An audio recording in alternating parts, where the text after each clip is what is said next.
웨스트민스터 신앙고백서 강의 50번째 시간입니다. 제 17장 오늘은 성도의 견인인데요. 자, 이제 성도의 견인까지 왔습니다. 우리가 구원의 서정 9가지 보통 구원의 서정 이렇게 이야기하는데 처음에 뭐였죠? 뭐부터 시작입니까? 소명, 그렇죠. 소명, 부르심, 소. 그 다음에 중생, 소중. 그다음 회, 뭐예요? 회심, 회개와 믿음, 위와 믿음. 자, 신, 회신, 칭. 칭의, 수양, 수양, 양자됨, 수양, 성화, 그다음에 성도의 견인, 그다음 마지막에 영화 이렇게 되어 있습니다. 그래서 소중회, 신, 칭, 수, 성, 견, 영 이렇게 9가지가 나오는데요. 오늘 그 중에서 이제 8번째입니다. 견인. 영화는 이제 우리 구원의 완성이라고 한다면 과정으로서는 견인이 마지막 단계다 이렇게 이야기를 할 수가 있어요. 한번 보겠습니다. 견인, 성도의 견인. 한번 1, 2, 3항을 쭉 한번 보겠습니다. 1항부터 먼저 읽어볼게요. 다 같이 읽어봅시다. 시작. 하나님께서 그의 사랑하시는 독생자 안에서 받아들이시고 그의 성령으로 유효하게 부르시고 거룩하게 하신 자들은 완전하게 혹은 궁극적으로 은혜의 상태에서 타락할 수 없으며 끝까지 그 안에서 확실하게 보존, 견인되어 영원히 구원을 받는다. 이게 이제 구원의 9가지 서정이 여기 안에 다 들어가 있죠. 처음에 태초에 하나님께서 선택하신 것부터 시작해서 소명, 중생, 거룩하게 이제 중생, 회심 다 합쳐서 칭의까지 합쳐서 그다음에 성화, 거룩하게 하시는 거, 그리고 이 완전하게 영화에까지 이르도록 인도하시는 거, 이게 이제 견인이다, 보존이다 이렇게 이야기를 하는데 두 번째 항 한번 읽어봅시다. 두 번째 항 다시 시작. 성도의 견인은 신자 자신의 자유의지에 달려 있는 것이 아니라 변하지 않는 선택의 작정에 근거하고 있는데 이것은 성부 하나님의 값없이 주시는 영원한 사랑에서 비롯하며 예수 그리스도의 공로와 중보기도의 효력에 의존하며 성령의 내주하심과 성도들 안에 거하신 하나님의 씨앗과 은혜의 언약의 본질에 의존한다. 이 모든 것으로부터 구원의 확신과 절대적인 확실성이 생겨난다. 성도의 견인, 보존 이런 뜻인데 이 모든 것이 하나님의 선택과 또 하나님의 어떤 구원의 효력에 의지하고 있다, 달려 있다 이런 이야기입니다. 세 번째 한번 읽어볼까요? 다시 시작. 그러나 신자들은 사탄과 세상의 유혹으로 자신들 안에 남아있는 죄의 위력으로 견인의 수단들을 소홀히 여기는 태도로 심각한 죄를 저지를 수 있고 한동안 죄의 상태에서 머물 수 있다. 이로 인해 그들은 하나님을 슬프시게 하고 성령을 근심하시게 하며 자신에게 주어진 은혜와 위로를 잃고 마음을 강팍하게 만들며 사람들에게 비방할 거리를 주고 양심의 상처를 입히며 일시적인 심판을 자초한다. 자, 이게 이제 세 번째 항까지입니다. 오늘 이거를 한번 전체 살펴볼 건데요.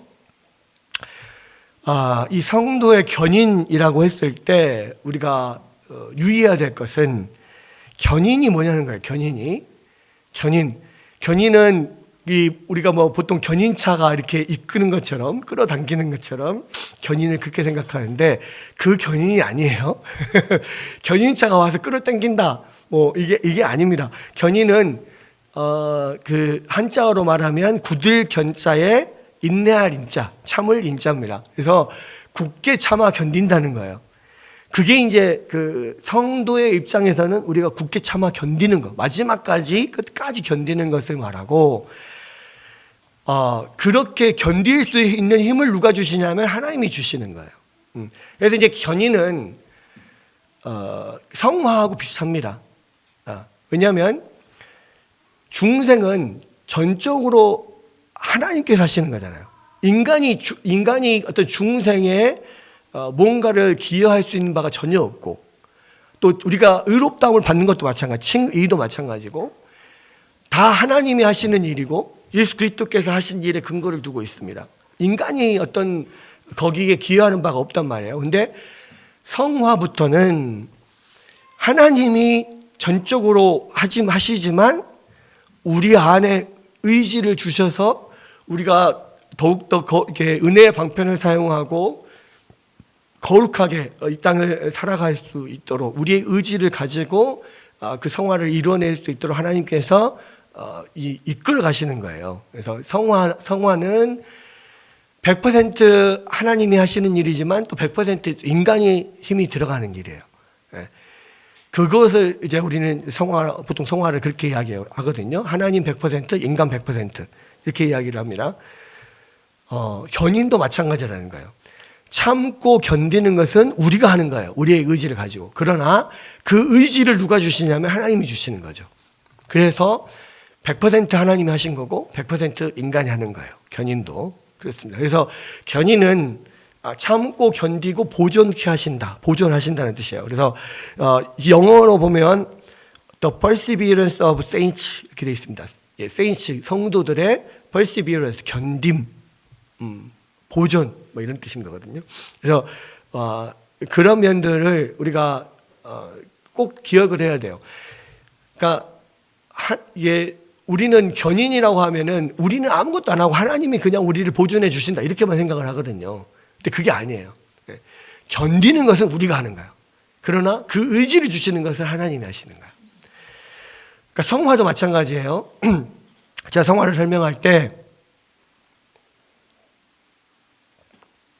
하나님이 일반인인 우리를 마라톤 국가대표 선수로 만드는 거하고 똑같다 그랬잖아요.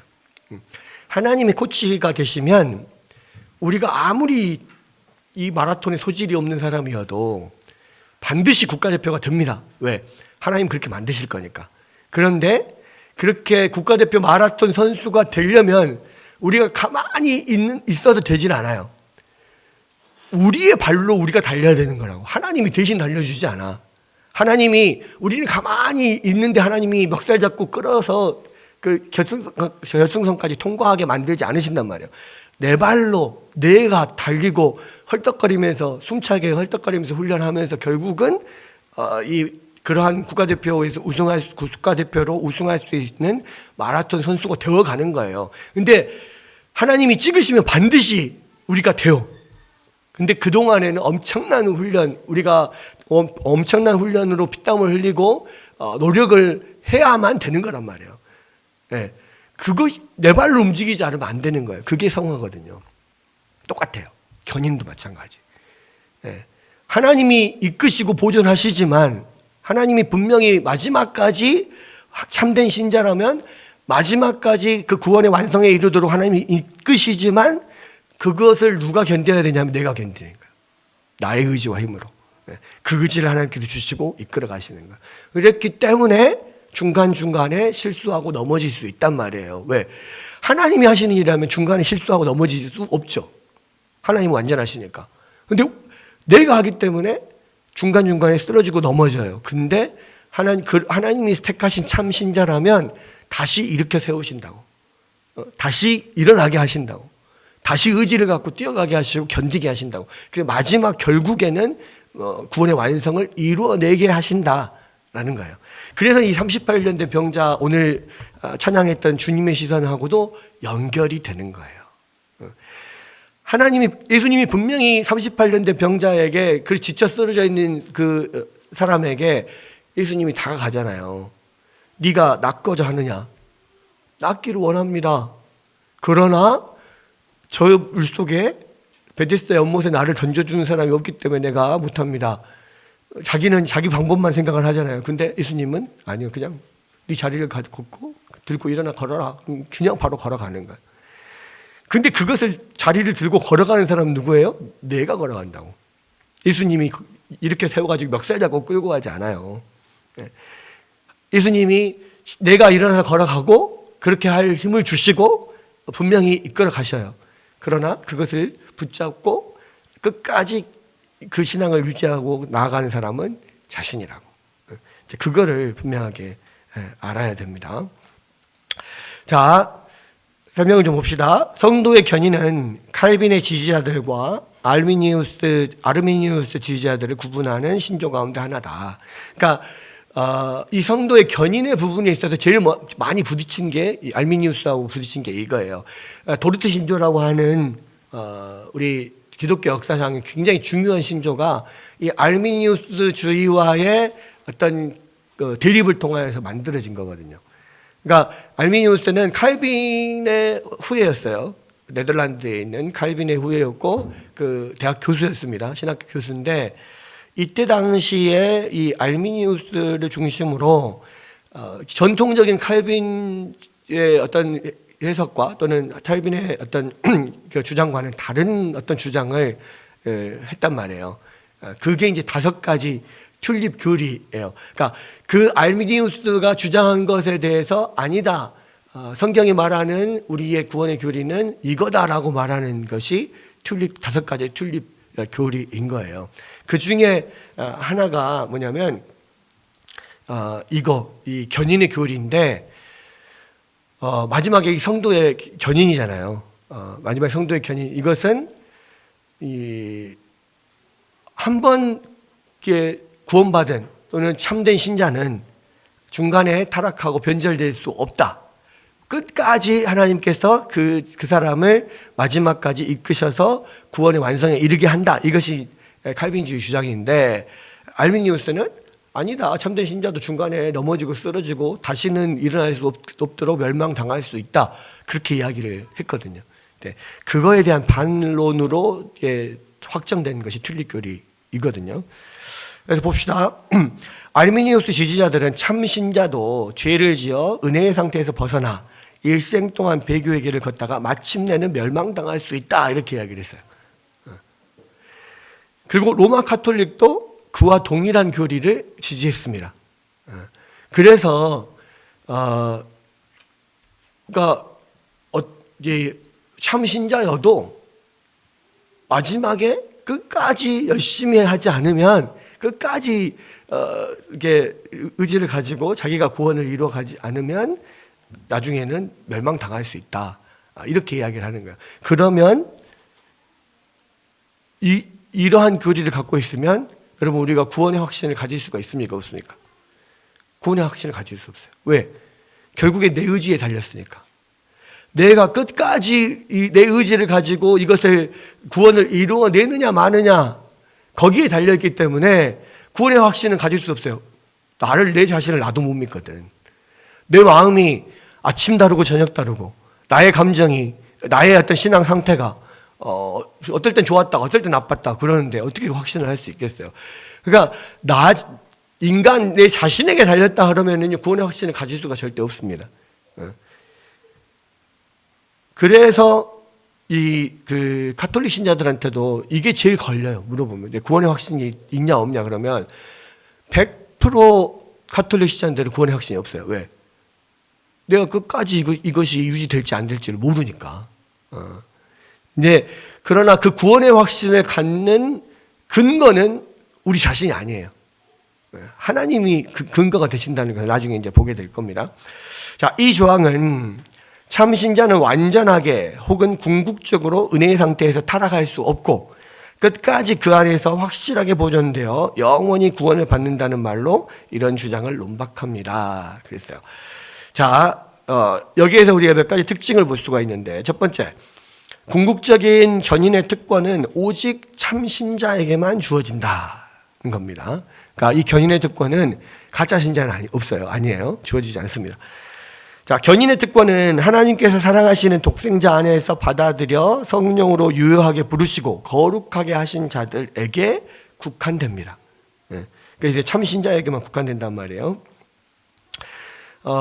왜 그러냐면 보이는 교회 안에, 이 교회 안에는 참신자도 있지만 그냥 이름뿐인 신자들, 그냥 교회를 크리스찬이라고 하는 이름만 갖고 있고 교회를 왔다 갔다 하는 이런 사람들도 있다는 거죠. 그러니까 참신자가 아닌 사람도 분명히 있다는 거죠. 왜? 예수님께서 이 천국에는 이 알곡도 있고 가라지도 있고 이렇게 이 천국에 들어가기 전에 한 강주리 안에 알곡도 있고 한 밭 안에 알곡도 있고 가라지도 있고 뭐 또 물고기도 마찬가지. 좋은 물고기, 안 좋은 물고기 같이 있다 그랬잖아요. 마지막까지 놔뒀다가 마지막에 그것을 골라낸다. 그렇게 분명히 이야기하셨거든요. 그 말은 교회 안에도 참신자가 있고 참신자가 아닌 사람들이 있단 말이에요. 그래서 이 견인의 교리에 해당되는 사람은 참신자들에게 해당되는 거다라는 겁니다. 그래서 그 참신자가 아닌 사람들은 열심히 신앙생활 하는 것 같다가 어떨 때 보면 완전히 하나님을 떠나가지고 어느 시간이 지나면 그냥 세상에서 그냥 뭐 하나님과 상관없이 살아가는 사람들이 얼마든지 있단 말이에요. 근데 그런 사람들은 결과적으로 하나님의 자녀가 아닌 것으로 판단이 되는 거죠. 근데 그럼에도 불구하고 우리가 섣불리 판단하지 말아야 될 것은 뭐냐? 뒤에도 나오지만 참신자라도 일시적으로 방황할 수 있고 오랫동안 하나님을 떠나 있을 수도 있어요. 그런데 결국에는 참신자라면 하나님 앞으로 돌아오게 돼 있거든.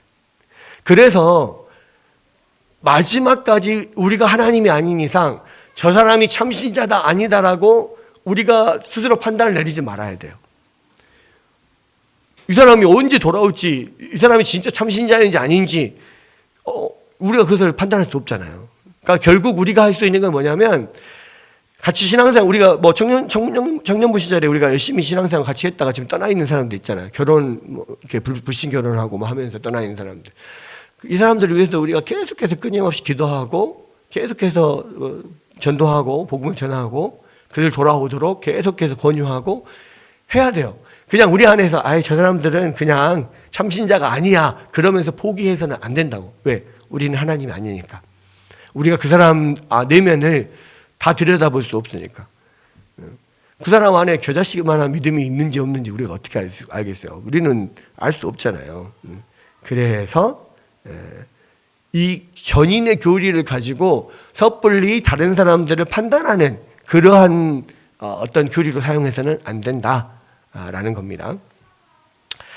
자, 보이는 교회 안에, 보이는 교회 안에서 이름뿐인 명목상의 신자들이 많이 있는데 그들은 형식적인 신앙 고백을 통해서 교회의 일원이 되었지만 은혜의 영과 살아있는 믿음을 통해서 교회의 머리이신 주님과 연합되지 못한 상태다. 그러니까 교회를 계속 다니지만 진짜 참된 믿음을 가지고 정말 그 영혼이 중생하고 하나님 앞에서 온전히 회심해서 교회를 다니고 있지 않은 상태인 사람들도 분명히 있단 말이에요. 그들에게는 경건의 모양은 있지만 그 능력은 없다. 그래서 그런 형식적인 신자들은 결국에는 믿음을 저버릴 수밖에 없게 된다. 그러니까 뭐 이것도 마찬가지입니다. 교회 안에서, 그러니까 우리가 섣불리 판단하면 안 된다 그랬잖아요. 교회 안에서 분명히 봤을 때 믿음 없어 보이는 사람들이 있어요. 그리고 진짜 형식적으로 교회만 왔다 갔다 하는 사람들 분명히 있다고.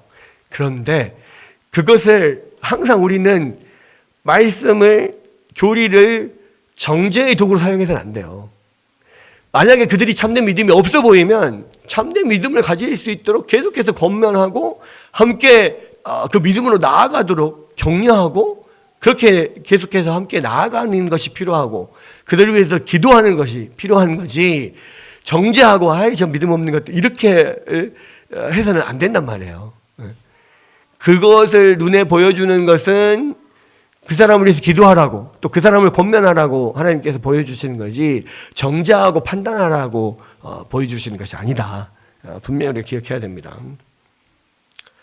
다음에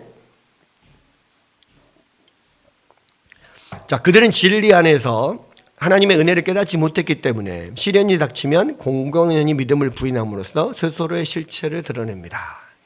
그러니까 평소에는 뭐 좋을 때는 그냥 뭐 하하호호 열심히 뭐 신앙생활하고 하는 것처럼 보여요. 근데 믿음의 시련이 딱 닥치면 교회 안에 뭐 이게 시련이 왔다거나 자신의 삶에서 시련이 온다거나 뭐 여러 가지 어떤 그런 인생의 어떤 시련이 닥치게 될 때 넘어지는 경우, 쓰러지는 경우 이런 경우가 많아요. 그러니까 이런 경우 어떻게 해야 됩니까? 가서 붙들어줘야죠. 그러니까 우리는 늘 기억해야 돼요. 분명히 우리도 연약해서 쓰러질 때가 있어요. 다른 사람들도 분명히 연약해서 쓰러질 때가 있어. 연약해서 쓰러지는 사람들을 저 믿음 없는 것들, 저것들은 이 원래부터 믿음이 없었어. 원래부터 하나님의 자녀가 아니었어. 이렇게 하면 안 된다고. 우리도 마찬가지. 우리도 쓰러지고 넘어질 때 분명히 있거든요. 심지어는 믿음이 아주 강하게 보이는 그러한 사람들도 다 쓰러지고 넘어질 때가 있었어요. 다윗은 안 넘어졌습니까? 베드로는 안 넘어졌습니까? 다 넘어졌잖아요. 심각한 죄를 저지를 때 있었어요. 그때 쟤네들은 원래 하나님 자녀가 아니었어. 이게 아니란 말이에요. 찾아가서 권면하고 책망하고 또 말씀을 나누고 또 독려하고 데리고 오고 세우고, 이것이 우리 같은 형제 자매된 자로서 성도들이 해야 될 일이지. 그렇게 정죄하고 판단하고 쫓아내고, 이것이 우리가 해야 될 일이 아니다는 거예요. 그러니까 분명하게 알아야 됩니다. 예. 그리고 그들은 겉으로는 믿음이 굉장한 것처럼 보이고 뛰어난 은사를 소유할 수도 있어요. 예. 겉으로는 그렇게 보일 수 있어요. 얼마든지. 근데 그게 믿음이 아니었어요. 그러니까 예를 들어서 겉으로는 내가 어떠한 그 의리로서, 내지는 어떤 자기 의로서 막 다른 사람들이 할 수 없는 엄청난 헌신을 하는 사람도 있어요. 예를 들어서 교회를 엄청나게 막 헌금을 내가지고요, 교회를 매체 세우는 사람도 있어요. 근데 그게 다른 사람들이 봤을 때는 정말 대단한 헌신이고 믿음인데, 그게 진짜 하나님을 사랑하고 어떤 예수님을 믿는 믿음에서 나오는 게 아니라 자기 의로서 그렇게 하는 경우도 있어요. 내가 교회를 매체 세웠다, 내가 이렇게 헌금했다, 그냥 자기 의를 나타내고 자기 자랑하고 그냥 그런 것들, 다른 사람 칭송하고 하는 것들이 좋아서 그것 때문에 그냥 그렇게 하는 사람이 있어요. 또 누군가를, 그러니까 그 사랑장에서 나오는 것처럼 다른 사람을 위해서 자기 목숨을 내어주면서 의를 이루는 사람이 있을 수 있어요. 근데 그게 믿음으로 한 일이 아닐 수도 있다고. 그게 자기 의일 수 있는 거야. 자기의 도덕심으로 할 수도 있는 거라고. 그것은 전혀 믿음이 아니에요. 네. 심지어는 뛰어난 은사를 소유할 수도 있어요. 여러분, 어떤 사람은 막 기도하면 다 병이 나와버려. 예를 들어서 또 엄청난 막 은사가 있어. 막 말씀을 깨닫는 은사, 막 전하는 은사가 있어가지고 엄청 막 그 말씀을 잘 전하고 깨닫고 막 이렇게 나누고 그런 사람이 있어요. 그런 은사가 있을 수 있단 말이에요. 근데도 참된 신자가 아닐 수 있어요. 그러니까 여러분, 정말 주의해야 됩니다. 그리고 이런 사람들은요, 심지어는요, 자신과 다른 사람들을 속여요. 믿음이 없는데 믿음이 있는 것처럼 다른 사람은 속이죠. 근데 더 정말 그 불행한 것은 뭐냐면 자기 자신도 속아버려. 자기가 믿음이 있는 것처럼 여겨져요. 왜? 그렇게 헌신하니까요. 믿음이 없는데도 헌신할 수 있다니까요. 믿음이 없는데도 은사를 사용할 수 있어요. 참된 신자가 아닌데도 할 수 있다고. 여러분, 기독교 안에서만 기적이 일어납니까? 기독교 밖에서도 기적이 일어나요. 사명대사도 기적 엄청 일으켰잖아요. 그거는 기독교 아닌데도 기적이 일어난다니까? 요즘 다른 종교들에 심취한 사람들 있죠? 이단 사이비에 빠진 사람들 있죠? 무속신앙에 빠진 사람도 있죠? 왜 빠집니까? 기적을 보니까, 거기 안에서. 남녀 호랑개교 이런 거. 이게 남녀 호랑개교가 일본에서 온 종교잖아요. 그죠? 남녀 호랑개교. 그게 어디서 나온 거냐면, 사명대사가 그 일본을 건너가지고 사명대사 때문에 만들어진 게 남녀 호랑개교예요. 그러니까 그 사명대사가 엄청난 기적을 많이 일으켰잖아요. 그거 보고 사람들이 사명대사를 따르고 하면서 남녀호랑개교가 만들어졌고, 거기서도 남녀호랑개교 이렇게 주문을 막 외우면 뭐 엄청난 기적이 일어난다고 하잖아요. 실제 기적이 일어나는 사람도 있다니까요. 봤어요. 보니까 그 사람들이 거기에 빠지는 거거든. 근데 여러분, 사단도 얼마든지 기적을 일으킬 수 있어요. 하나님처럼 완전하진 않지만, 전능하진 않으시지만, 전지하시지 않지만 부분적으로도 알 수 있고 부분적으로 우리가 할 수 없는 능력을 행할 수 있는 게 사단이잖아요. 여러분, 그래서 그 기독교 안에서도 마찬가지라고. 아니, 그 다른 종교에서도 그런 게 일어나는데 기독교 안에서 안 일어나겠어요? 특히 믿음이 없다고 해도 안 일어나겠어요? 믿음이 없어도 일어나는 경우들이 있다니까요. 은사가 있을 수 있어요. 무조건 방언하고 예언하고 막 무슨 뭐 치유 은사가 있고 한다고 해서 그 사람이 참된 신자냐? 아닐 수 있다고. 아니어도 충분히 뛰어난 은사를 사용할 수 있다니까요. 중요한 것은 이것이 정말로 이렇게 말씀으로 이렇게 비추어 봤을 때 참된 믿음인지 정확하게 자신을 비춰볼 수 있어야 돼요. 내 안에서, 그러니까 지금 우리가 계속 이 구원의 과정들을 쭉 공부를 하는 이유는 뭐냐면, 우리가 정말 참된 신자로 이 구원의 과정들을 거쳐서 참된 신앙을 갖고 있다면 반드시 우리 안에서 이런 일이 일어나야 된다는 것을 우리가 계속 살펴보는 거예요. 그러니까 하나님 앞에 구원받은 백성들 안에서는 반드시 선한 행동들이 나와야 되고, 그렇죠? 반드시 이런 끝까지 견디는 것들이 나와야 되고, 우리 안에서 계속 성화를 위한 노력들이 있어야 되고, 실제로 우리가 성화되어 가는 모습이 보여야 되고, 이런 것들을 우리가 봐야 돼요. 그런 것들을 통해서 우리가 지금 제대로 된 길을 가고 있구나, 이것을 제대로 판단할 수 있도록 지금 하나님의 말씀을 계속 배우고 교리를 공부를 하는 거거든요. 그죠? 그래서 이런 부분들도 우리가 정말 주의해야 돼요. 이게 정말 불행한 게 뭐냐면, 다른 사람들을 속일 뿐만 아니라 자기 자신도 속을 수 있다니까. 하나님의 말씀에 부합하지 않으면 이것이 참된 믿음이 아닐 수 있단 말이에요. 그러니까 정확하게 그것을, 하나님의 말씀을 잘 알고 자기 자신의 영혼의 상태를, 다른 사람의 영혼의 상태를 파악할 수 있어야 돼요. 근데 그들 안에는 뿌리가 없어요. 참된 신자가 아니라면 믿음의 뿌리가 없어서 금방 넘어진다라는 겁니다. 그래서 완전히 궁극적으로 타락하는 사람들은 모두 그리스도 안에 굳건한 뿌리를 두고 있지 않았다라고 결론 지을 수밖에 없다. 그래서 열심히 한동안 교회에서 열심히 하는 것 같다가 세상으로 나가는 사람들, 이런 사람들은 결과적으로는 그 사람이 참된 신앙이 아니었다라고 밖에 할 수가 없는 거고, 그렇다 하더라도 그것을 우리가 판단하려고 하지 말고, 어쨌든 그러한 사람들이 일시적으로 그러한 증상들을 보일 수 있으니까 최선을 다해서 이들을 위해서 기도하고 다시 권면하고 하나님 앞으로 인도할 수 있도록 노력하는 것이 우리가 해야 될 자세라는 거예요.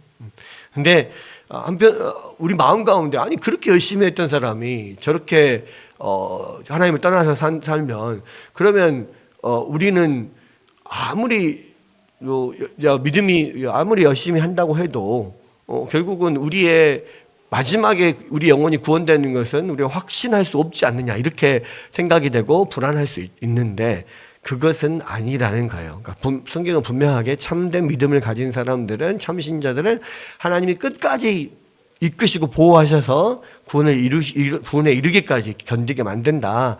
그것을 우리가 하나님의 성품에 기대어서 우리가 확신을 갖고 나아갈 수 있는 거다. 이것은 분명히 알고 있어야 된다는 겁니다. 요한일서 2장 19절에 보면, 그들이 우리에게서 나갔으나 우리에게 속하지 아니하였나니 만일 우리에게 속하였더라면 우리와 함께 거하였으려니와 그들이 나간 것은 다 우리에게 속하지 아니함을 나타내려 함이니라. 만약에 우리에 속하였다, 그러니까 정말 참된 믿음이 있다면 안 나갔을 거다. 그들이 나간 것이 참된 믿음이 없다라고 하는 것을 지금 보여주는 거다. 지금 이렇게 이야기를 하는 거예요. 그다음에 우리는 이를 근거로 성도의 궁극적인 견인교리를 훼손하지 않고서도 얼마든지 성경에 언급된 여러 가지 배교의 사례를 잘 설명할 수 있다. 왜냐하면 성경 안에는 그렇게 신앙생활을 잘하는 것 같다가도 마지막 하나님을 떠나서 그냥 멸망에 떨어진 사람들이 있었거든요. 대표적으로 가룟 유다 같은 사람들. 그렇죠. 근데 결국은 한때는 뭐 참된 믿음 안에 있다가 그 믿음을 잃어버린 것이 아니라 가룟 유다도 처음부터 속이는 자 또는 처음부터 도둑질 하는 자, 처음부터 믿음이 없는 자였다라고 성경 분명히 이야기를 하거든요. 이제 여러 가지 사제가 나옵니다. 그 돌 위에 떨어진 씨앗과 같은 사람, 돌짝 이렇게 씨앗을 이렇게 뿌렸을 때 돌밭에 떨어진 사람들은 뿌리가 낮지만 햇빛에 이게 돌이 뜨겁게 달궈질 때 뿌리가 다 타버리잖아요. 그래서 열매를 못 맺습니다. 그러니까 그것을 뿌리 없는 사람이라고 하거든요. 그런 경우. 곧 말씀을 기쁨으로 받아들이지만 나중에 타락하는 사람은 그 안에 뿌리가 없기 때문에 잠시 동안만 자라는 것처럼 보였을 뿐이다 라는 거예요. 그게 이제 씨 뿌리는 비유에서 보여지는 참된 신자가 아닌 씨라고 할 수 있는 거예요. 그다음에 히브리서 6장 4절에서 6절을 보면 빛을 받고 한 번 비춤을 받고 하늘의 은사를 맛보고 다가오는 세상의 능력에 참여한 바가 되었지만 타락해서 다시 회복하지 못하는 사람도 있다. 이렇게 이야기를 하는데 그들은 그토록 놀라운 경험을 했음에도 불구하고 은혜의 진리를 깨닫지 못했다. 또 그들은 더 좋은 것, 곧 구원에 속한 것을 알지 못했던 것이 분명하다. 그러니까 한 빛을 받고 은사를 맛보고 또 어떤 다가오는 세상, 천국의 어떤 능력에 참여한 그런 사람들일지라도 다시 타락해서 회복하지 못하는 사람들이 있는데 그 사람들은 사실은 참된 신앙을 갖고 있었던 게 아니다 라는 겁니다. 처음부터 뿌리 없는 신앙이었다. 바른 신앙이 아니었다라는 거예요. 자, 이러한 사례들이나 후메네오와 빌레도 같은 사람들의 타락은 성도의 견인 교리를 조금도 훼손하지 않는다. 그러니까 이 성경에서도 사도 바울이 그런 사람들 중에 후메네오와 빌레도 같은 사람들이 있느니라 이렇게 이야기를 했잖아요. 그 배교하는 사람들. 이 배교한 사람들은 참신앙을 갖고 있다가 배교한 게 아니라 같은 성도 안에 우리 교회 안에 들어와 있지만 사실 참신앙을 갖고 있지 않다가 어떤 계기로 다시 세상으로 나간 사람들이다. 이렇게 이야기를 하는 겁니다. 그래서 견인의 특권은 참신자들에게만 국한되기 때문에 참신자 개개인 모두가 끝까지 보존된다. 그래서 하나님께서 끝까지 보호하시는데 이 끝까지 보호하시는 이 견디게 하시는 사람들은 참신자, 참 믿음을 가진 사람들을 그렇게 하나님께서 이끌어 가신다는 거고 우리는 그것을 이 사람이 참신자인지 아닌지 그것들을 판단할 수는 없지만 만약에 우리가 그 판단할 필요도 사실 없어요. 그런데 분명한 것은 우리가 이 말씀을 통하여서 믿는 사람, 참된 신자는 이런 것들이 나와야 된다. 이런 어떤 결과가 나와야 된다라고 했을 때 나오지 않으면 계속해서 그것을 권면하고 함께 그 길로 갈 수 있도록 그렇게 또 인도하는 게 중요한 거죠. 그렇게 해야 됩니다. 그러나 끝까지 그게 안 되는 사람들도 분명히 있는 거예요. 그랬을 때 우리의 어떤 설득이나 우리의 권면이나 이런 것들이 부족해서 내가 부족해서 못했다 라고 자책할 필요는 없다는 거죠. 끝까지 최선을 다하고 돕지만 결과적으로 그게 안 되고 세상을 향해 나간 사람들은 우리가 처음부터 우리가 믿음을 줄 수 있는 것은 아니니까요. 다만 우리는 포기하지 않고 계속해서 기도할 뿐이에요. 특히 가족들은 더 그렇죠. 가족들 가운데도 얼마나 마음 가운데 그렇게 또 믿음 밖으로 나가는 사람들은 우리가 쟤는 처음부터 믿음이 없었구나 이렇게 하고 그냥 넘어갈 수 있는 게 아니잖아요. 가족이니까 마지막 끝까지 그 인생의 마지막까지라도 하나님께서 이 가인에게 이 마지막까지 기회를 주셨던 것처럼 하나님은 지금도 그렇게 마지막까지 기회를 주시거든요. 우리도 그 하나님의 도구가 돼서 마지막까지 계속 그 사람을 하나님께 인도하려고 노력해야 되는 면은 분명히 필요해요. 우리 안에서. 그게 또 가족 때문에 도리이기도 하고 그렇습니다. 그 다음에 큰 은혜를 받은 사람만이 아니라 비록 겨자씨만큼 작더라도 작은 은혜를 참 은혜를 받은 사람이라면 끝까지 지탱하며 더욱 강하게 성장할 것이다 그러니까 지금 약해 보여도요, 참된 믿음을 가졌다고 하면 반드시 크게 잘할 수 있어요. 그게 이제 자라가는 것들을 봤을 때 이제 그거 이제 참 믿음이 있구나 이렇게 우리가 판단할 수 있는 거기도 하고요. 그래서 처음부터 큰 은혜를 받은 사람이 아니어도 아주 조그맣게 시작해도 참 믿음을 가진 사람은 하나님께서 끝까지 지키시고 결국 하나님의 은혜 가운데서 성장할 수 있다. 이것을 분명하게 믿고 우리가 나아가야 됩니다. 그다음에 두 번째, 성도의 견인은 그들이 지닌 고유의 능력이나 그들이 이미 받은 은혜가 아니라 전적으로 하나님의 은혜에 근거한다. 그러니까 하나님의 은혜에 근거하는 거예요. 우리의 어떤 의지에 달려있는 게 아니고, 신자들은 스스로 연약하게 짝이 없습니다. 그죠? 그들은 막강한 세력을 지닌 원수들, 그러니까 사탄과 세상과 그들 자신 안에 있는 부패한 마음, 이런 것들이 힘을 합쳐서 공격해 오는 것을 견뎌낼 재간이 없습니다. 그들의 견인이 그들 자신의 결심에 달려있다면 곧 무너지고 말 거예요. 우리 하루에도 수십 번씩 무너지잖아요. 작심삼일, 왜 작심삼일이라는 말이 나왔겠습니까? 3일만 지나면 그 결단이 흐려지는 게 인간이니까요. 그렇기 때문에 우리의 결심에 달려있다면 견인이 이루어질 수 없어요.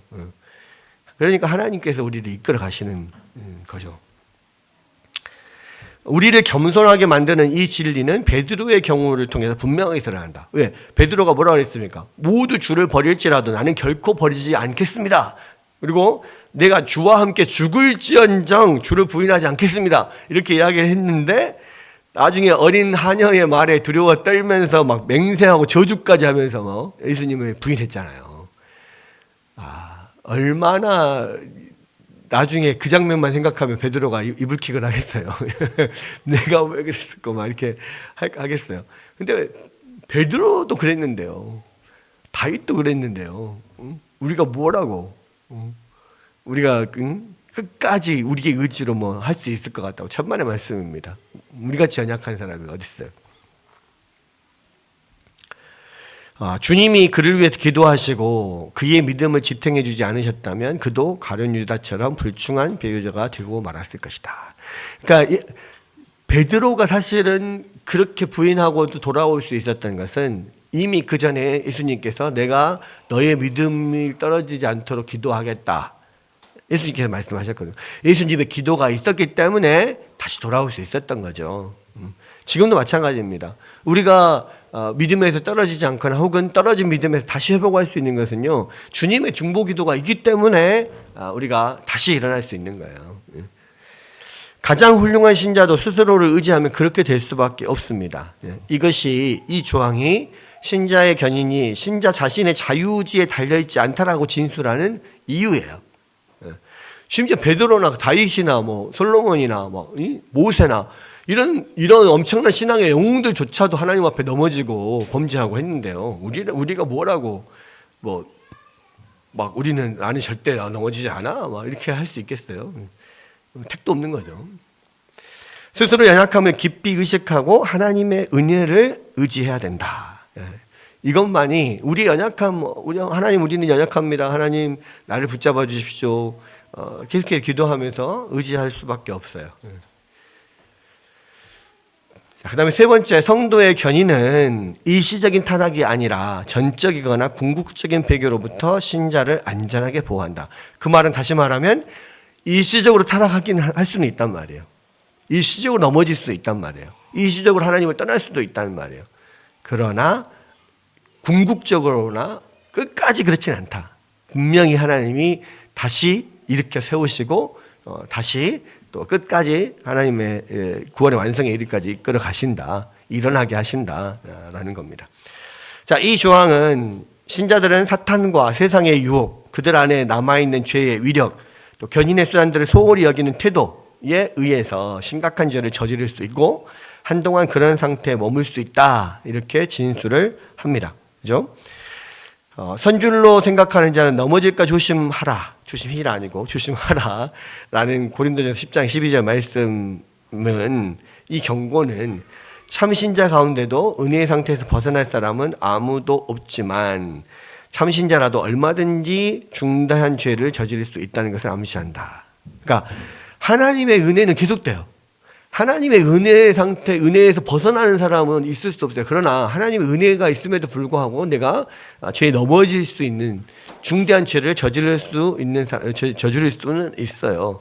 그러나 결국에는 하나님의 은혜가 우리를 이렇게 세우신다 라는 겁니다. 그래서 이 불가항력적인 은혜, 튤립 교례 중에 하나가 뭐냐면 불가항력적인 은혜거든요. 하나님의 은혜는 우리가 항거할 수 없다. 일시적으로 항거하고 일시적으로 넘어질 수 있고 일시적으로 하나님을 떠나고 밀어낼 수 있지만 궁극적으로는 그 은혜를 우리가 항거할 수 없다. 이게 이제 튤립 교리 중에 하나거든요. 불가항력적인 은혜. 성경을 보면 가장 뛰어난 신자들이 일시적으로 타락한 사례를 많이 발견할 수 있다. 아까 온유함이 지면의 모든 사람보다 더하다라고 하는 칭찬을 들었던 모세도 경솔한 말을 쏟아냄으로써 결국은 가나안 땅 못 들어갔잖아요. 그죠? 또 하나님의 마음에 합한 사람, 하나님 마음 맞는 사람이라 했던 다윗조차도 살인교사, 간음 뭐 이런 죄악들로 넘어졌잖아요. 그죠? 베드로도 어처구니 없는 태도로 막 예수님을 부인하고 저주하고 막 그랬습니다. 그죠? 그러니까 이러한 엄청난 믿음에서, 그러니까 뭐 모세, 다윗, 베드로 뭐 이러면은 진짜 뭐 신구약에서 난다 긴다 하는 내놓으라 하는 믿음의 사람들이잖아요. 근데 이런 사람들도 넘어졌는데 우리가 뭐라고? 우리가 뭐라고? 우리는 절대 안 넘어져 이렇게 장담할 수 있냐? 없다는 거죠. 이처럼 참신자도 스스로나 다른 사람들이 보기에 도저히 회복 가능성이 없다고 판단될 정도로 깊은 침체에 빠질 수 있습니다.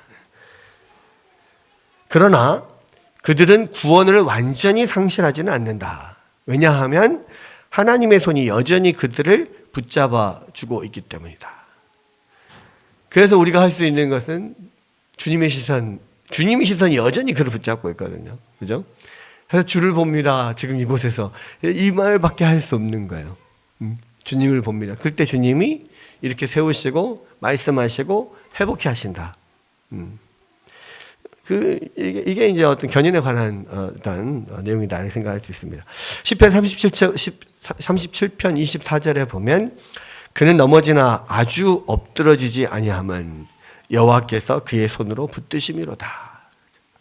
안 넘어지진 않아요. 넘어져요. 근데 완전히 엎어져서 못 일어나진 않는다는 거예요. 일어난다는 거예요. 왜? 하나님께서 그 손을 잡고 안 놓으시니까. 손을 잡고 일으키시니까. 하나님의 손이 그들을 붙드시니까.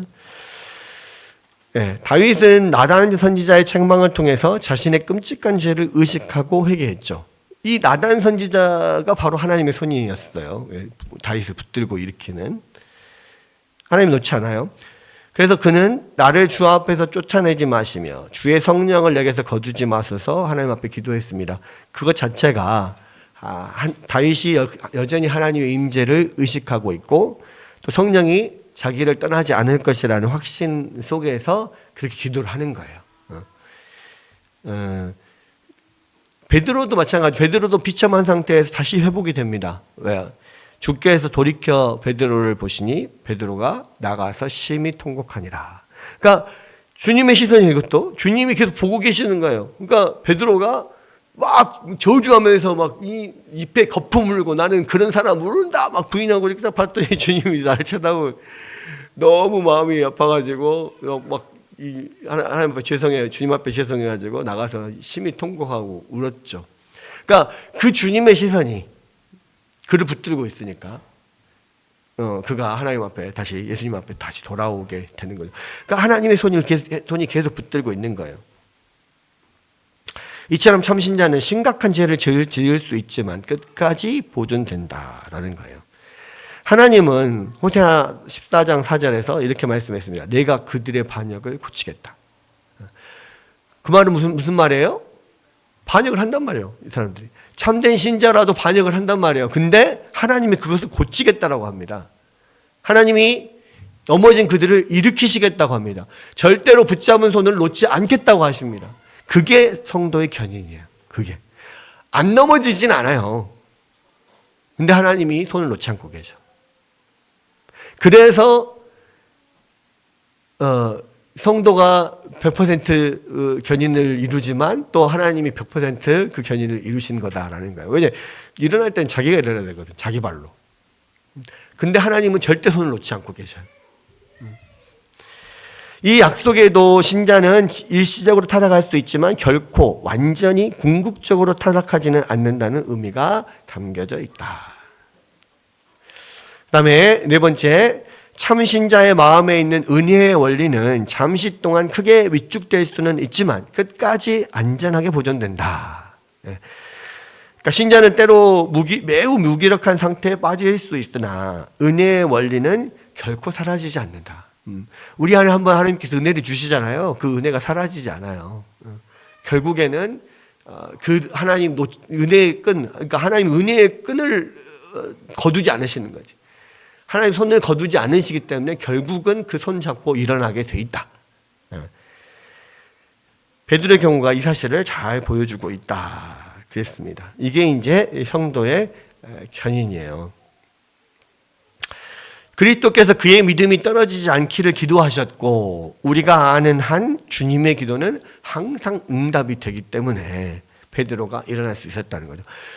그러니까 우리가 끝까지 우리가 현재 넘어짐에도 불구하고 우리 구원의 확신을 할 수 있는 것은 주님이 손을 거두지 않기 때문이고 주님의 손에 근거한 것이고 예수님께서 기도하신 것은 100% 응답이 되기 때문에 베드로를 위해서 예수님이 기도하신 그것이 베드로가 다시 일어날 것이라고 확신하는 근거가 되는 거란 말이에요. 그러니까 모든 믿음의 확신의 근거는 하나님의 행동이에요. 하나님의 행동. 하나님이 우리를 태초부터 택하셨고 부르셨고 유효한 부르심으로 우리를 중생하게 하셨고 또 의롭다 하시고 거룩하게 하시고 마지막 끝까지 붙드시기 때문에 우리는 그 하나님의 행동에 하나님의 하신 일 때문에 우리가 우리의 구원을 확신하는 거지 우리 자신의 의지 때문에 확신한 게 아니라는 거예요. 모든 구원의 확신의 근거는 하나님의 행동이지 우리 행동이 아니다 라는 겁니다. 근데 많은 경우에 내 자신의 행동이 하나님의 뜻에 합당하지 않다라고 생각되면 많이 구원의 확신이 흔들려요. 그건 인간적인 마음이에요. 인간적인 마음. 근데 그 하나님의 행동의 근거에서 구원의 확신을 가지고 다시 일어나야 되고 또 한 가지 늘 우리가 이렇게 하나님의 말씀을 오용하면 안 되거든요. 남용하거나 오용하면 안 되는데 그러니까 견인의 교리도 우리가 오용하면 안 되잖아요. 참신자는 끝까지 하나님께서 지켜 보호하시고 구원에 이르도록 이끄신다라고 하는 교리를 오용해서 열심히 이렇게 신앙생활 하다가 이렇게 세상에 나가서 떠나 있는 그 사람들을 정죄의 도구로 사용하는 경우도 잘못된 신앙의 잘못된 교리의 어떤 남용이라고 오용이라고 그랬잖아요. 그래서 정죄하라고 주신 게 아니라 끝까지 그들을 참신자라고 생각을 하고 끝까지 권면하고 데리고 오려고 노력하려 하는 도구로 사용을 해야지 반면에 정죄하는 도구로 사용하면 안 되는 것처럼 마찬가지예요. 우리가 어떤 이런 모든 어떤 교리들을 우리가 하나님의 어떤 뜻을 이루는 데 사용을 해야지 자꾸 어떤 우리의 죄와 우리의 나태함을 정당화하려고 하는 도구로 사용하거나 다른 사람을 정죄하는 도구로 사용해서는 절대 안 된단 말이에요.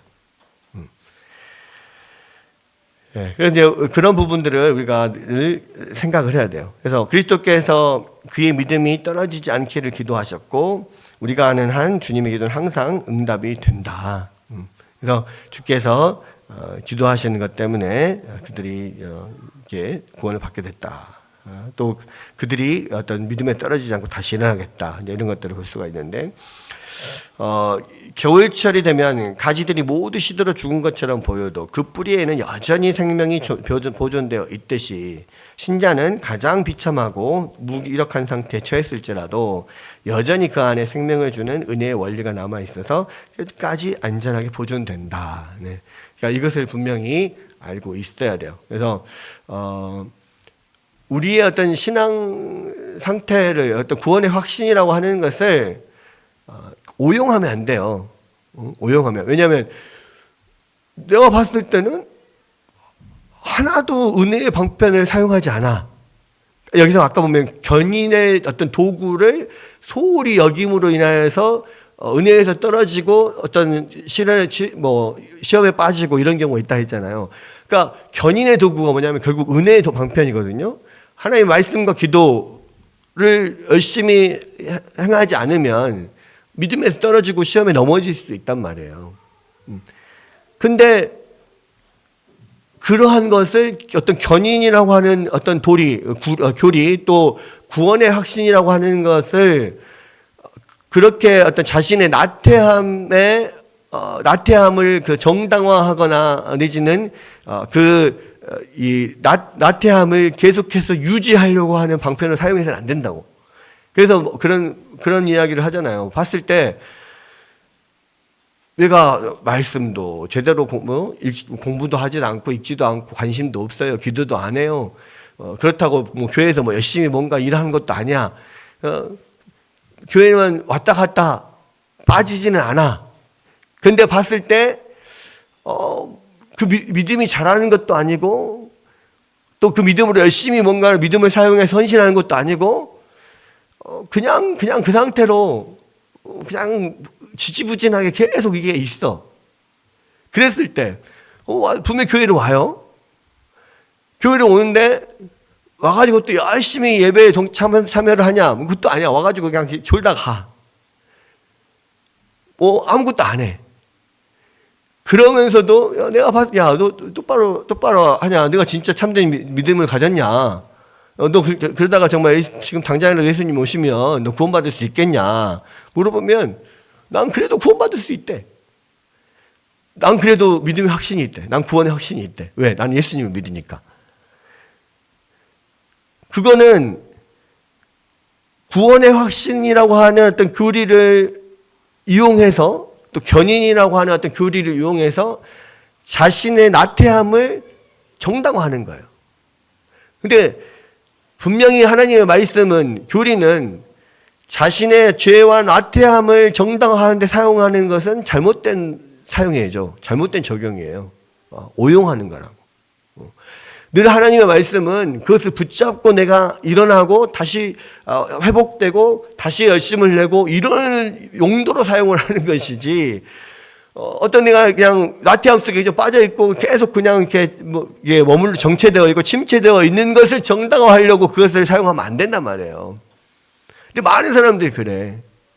너 그러다가 정말 오늘 밤이라도 죽으면 너 하나님 나라 갈 수 있냐? 내가 봤을 때는 안 될 것 같다. 그럼 막 성질내요. 왜 목사님이 나의 구원의 확신을 흔듭니까? 왜냐하면 네가 구원의 열매가 안 보이니까 그런 거 아니야. 그럼 내가 그렇게 말하는 것은 네가 구원받지 못했다라고 정죄하는 게 아니라 네가 진짜 구원받은 백성이라면 열매를 보여야 될 거 아니냐. 너가 이 상태로 이렇게 머물러 있어서는 안 되는 거 아니냐. 아니 정말 살아있는 믿음이 아니라 자라야 될 거 아니야. 왜 안 자라고 있는데 수십 년 동안. 아이가 어렸을 때부터 시간이 지나면 자라야지 정상인 거지. 여전히 5살, 10년이 지나도 5살 그 상태에 머물러 있는 것이 정상이냐. 그런 것들을 일깨우려고 이야기를 하는 거니까 그런 것들을 붙잡고 일어나야지. 근데 나는 구원의 확신이 있어요. 나는 예수님 믿으니까 다 구원받아요. 그러면서 여전히 5살 상태로 계속 머물러 있는 것을 정당화하는 어떤 그러한 용도로 이 말씀을 사용하는 것은 잘못된 사용이라는 거예요. 많은 사람들이 구원의 확신을, 많은 사람들이 견인을 이렇게 사용하거든. 그렇게 사용해서 안 된다는 거야. 신앙생활은 생명이 있다는 것은 항상 다이나믹하게 되거든요. 움직임이 없고 역동적이지 않으면 그 생명이 없는 거예요. 죽은 거라고. 역사하지 않는 신앙은 죽은 믿음이라고 그랬잖아요. 반드시 그 안에 생동력이 있어야 되고 살아 움직이는 게 있어야 돼. 근데 그냥 잘하지도 않아, 움직이지도 않아. 무언가 신앙의 열매도 안 보여. 근데 그런데 자꾸 자기는 살아있는 믿음이라 그래. 그 믿음을 보여봐라. 믿음 보여봐라. 응? 그건 죽은 믿음 아니냐. 야고보서가 계속 그 이야기를 하는 거거든요. 그런 면들. 우리가 지금 계속 교리를 배우는데 자꾸 우리는 어떤 성경적 지식을, 교리를, 말씀을 어떤 자기의 죄와 나태함을 그 정당화하는 쪽으로 자꾸 사용하려고 해요. 그것이 인간의 죄인이라고 하는 증거거든요. 죄된 증거란 말이에요. 그렇게 해서는 안 된다는 말이에요. 그래서 오늘 견인의 교리들을 남을 정죄하는 것에도 쓰지 말고 자기의 죄와 나태함을 정당화하는 데도 쓰지 말고 이것을 중심으로 내가 넘어지고 쓰러질지라도 다시 일어날 수 있는 하나의 어떤 교리로서 사용을 해야 된다라는 것이고, 이 말씀을 가지고 더욱더 이 정진하는, 더욱더 열심을 내는 그러한 일에 이것들을 사용하는 것, 그것들이 우리에게 우리가 교리를 배우는 목적이고 이유다. 그러한 것들 우리가 이야기할 수가 있겠습니다. 오늘은 여기까지 하도록 하겠습니다.